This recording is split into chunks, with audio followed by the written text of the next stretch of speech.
Jnana Seva Educational Trust, a step towards better society.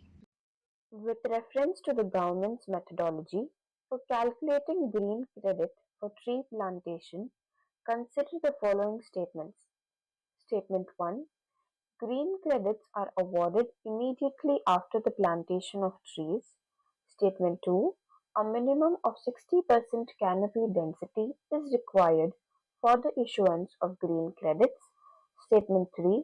The green credits are freely tradable and transferable in the open market. How many of the above statements is or are correct? Option A, only one. Option B, only two. Option C, all three. Option D, none incorrect.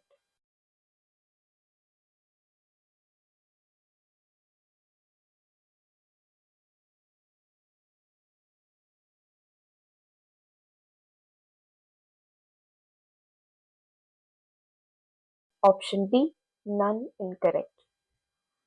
The Green Credit Program is a market-based mechanism to incentivize voluntary environmental actions.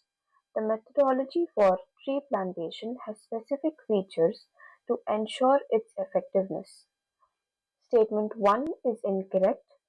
Green credits are not awarded immediately after plantation. They are awarded only after 5 years of restoration, ensuring the survival and growth of the trees. This approach shifts the focus from mere tree counting to actual ecological improvement. Statement 2 is incorrect. The 2025 notification specifies a minimum of 40% canopy density for the issuance of green credits, not 60%.